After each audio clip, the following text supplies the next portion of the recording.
तो इसमें बहुते बार विभाजन हुआ है। कांग्रेस इतना बड़ा पार्टी है ना, होल्ड करना बड़ा मुश्किल है। जैसे अभी देखिए बीजेपी, फुट उसमें भी हो सकता है, लेकिन नरेंद्र मोदी किस्मत वाला इंसान। और कई बार आप लोग लोकतंत्र में गलती कर देते हो और यहीं पे ट्रेडिशनल पॉलिटिशियन यहाँ बाजी मार लेते हैं। कांग्रेस अपने पतन की ओर लड़खड़ा रही है। कांग्रेस में लोग पद के भूखे हैं और भारत में तो गद्दारों की कमी ही नहीं मिली। स्वतंत्रता के बाद 1969 में कांग्रेस में विभाजन हुआ। कामराज के नेतृत्व में कांग्रेस ओ का गठन किया गया। फिर इंदिरा गांधी के नेतृत्व में कांग्रेस आर का गठन किया गया। चुनाव में कांग्रेस आर की जीत हो गई और कांग्रेस ओ अस्तित्व विहीन हो गया। साउथ इंडिया से विभाजन हुआ कांग्रेस में, तो कांग्रेस में भी विभाजन बहुत होते रहा, क्योंकि इतना बड़ा पार्टी है ना, पुरानी पार्टी थी और हर जिला में साउथ इंडिया से लेके केरल, तमिलनाडु, आसाम, त्रिपुरा बहुत बड़का पार्टी है और पुरानी पार्टी थी, तो होल्ड करना बड़ा मुश्किल है। और उसके बाद भी क्या है ना कि साउथ इंडिया वालों की पॉलिटिक्स अलग है, तो वहां से कहते हैं कि भाई हमारा अलग है। जैसे अभी देखिए बीजेपी इतनी बड़ी पार्टी है, इतनी बड़ी पार्टी कि तमिलनाडु से, अब देखिए कश्मीर से कन्याकुमारी, गुजरात से अरुणाचल प्रदेश, हर जगह पे है यहाँ पे। फुट उसमें भी हो सकता है, लेकिन नरेंद्र मोदी किस्मत वाला इंसान। उनको अमित शाह जैसा आदमी मिला है, समझ में गया कि नहीं? अमित शाह जैसा आदमी, मतलब चाहे आपके लिए चाहे जितना हार्ड हो, आपके लिए अच्छा हो खराब, उससे नहीं है। सोच के देखिए नरेंद्र मोदी के लिए वो इंसान क्या है,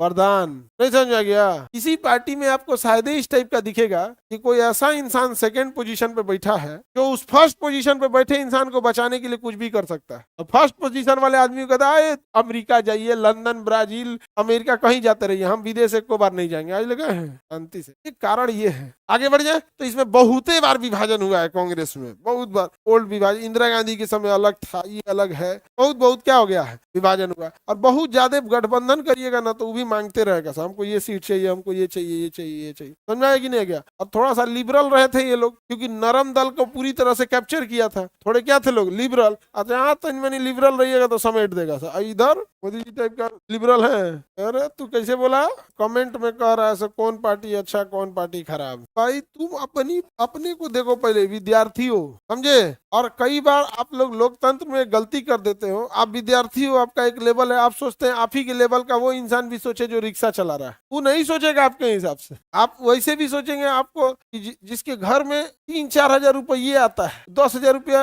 5,000 रुपया एक बार में देखा नहीं, आप सोचेंगे आपकी तरह वो भी सोचे। नहीं समझे? जिसके पास सेकेंड हैंड साइकिल खरीदने का पैसा नहीं है, जो 3 महीना 4 महीना पैसा जुगाड़ कर करके 500 रुपया 1000 रुपया जमा कर करके 6 महीना जब पैसा जमा करेगा तो वो 4,000 का साइकिल खरीदेगा। आप सोचते हैं वो भी आपकी तरह सोचेगी 4 लेन सड़क हो, एक्सप्रेस वे हो। भाई वो साइकिल लेके एक्सप्रेस वे से क्या करेगा, होगा तो चलना ही नहीं देगा उस पर। तो चीजें बदल जाती। समझ में गया कि नहीं आ गया? तो आप पढ़े लिखे लोग हैं और एक गलती ये पढ़े लिखों से आराम से हो जाती है। वो ये नहीं समझते हैं कि धरातल पे क्या है, और यहीं पे जो हार्डकोर पॉलिटिशियन है, ट्रेडिशनल पॉलिटिशियन, यहाँ बाजी मार लेते हैं। कहते हैं पढ़ल लिखल के छोड़ो, एक के बुझल बड़ी मुश्किल बा, कुछ कहते कमिए लगी। नहीं समझे? पढ़े लिखे लोगों की एक्सपेक्टेशन खत्म थोड़ी होगी। आप ही बताइए, आपका जॉब लग जाएगा तो शांत बैठ जाएंगे, फिर सोचेंगे या तो प्रमोशन के लिए करें या तो पीसीएस हो गया, अरे यार एक और चांस देते हैं, यूपीएससी। आईएएस में सिलेक्शन हो गया, आईआरएस मिल गया, अरे एक और चांस देते हैं, देखते हैं एसपी या डीएम देखते हैं, आईपीएस है, आईएएस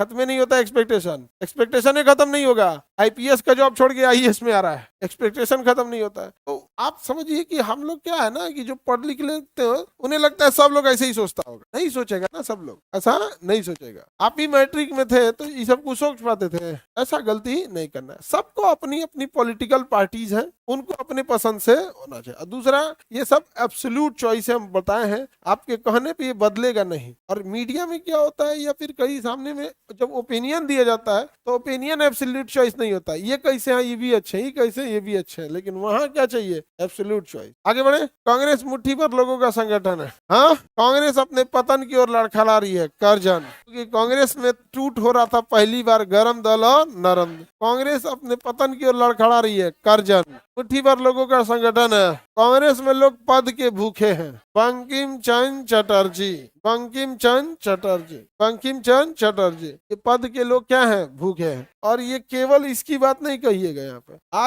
आज भी देखिएगा बंकिम चंद्र चटर्जी की बात कोई गलत नहीं है। आज भी हर इंसान किसी भी जगह पे देखिएगा पद का क्या है, भूखा है। किसी बड़ी आज देखिए टाटा रतन टाटा नहीं रहे, टाटा के बोर्ड मेंबर में झगड़ा हो गया, हम कब्जा कर ले, हम कब्जा कर ले, हम के निर्मला सीतारमण अब भारत सरकार को आना पड़ा बीच में कि टाटा एक कंपनी नहीं है भैया, पूरा देश का रीढ़ है ये, इसके डिस्प्यूट को जल्दी शांत करो। समझा रहे कि नहीं आ रहा है? पद के भूखे तो भैया हर जगह मिलेंगे, और भारत में तो गद्दारों की कमी ही नहीं मिली यहाँ पे। अब जयचंद से उठाइए और आप औरों पीछे जाइए, एकदम बेचारा ये आइले बदनाम है विभीषण, हालांकि काम अच्छा किया था लेकिन बदनाम हो गया बेचारा। आगे बढ़े, बरसाती मेढक की तरह टर टर चिल्लाने से आजादी नहीं मिलेगी। बाल गंगाधर तिलक, बाल गंगाधर ये तो गरम दल वाले आदमी थे, बाल गंगाधर तिलक, बरसाती मेढक की तरह साल में एक बार टर टर चिल्लाएंगे तो आजादी नहीं मिले। किसके बारे में बोले थे? कांग्रेस। तो कांग्रेस का साल में एक बार अधिवेशन होता था, वही बोले कि बरसाती मेढक की तरह चिल्लाने से आपको आजादी नहीं मिलेगा। कांग्रेस शिक्षित लोगों का एक मेला है। लाला लाजपत राय,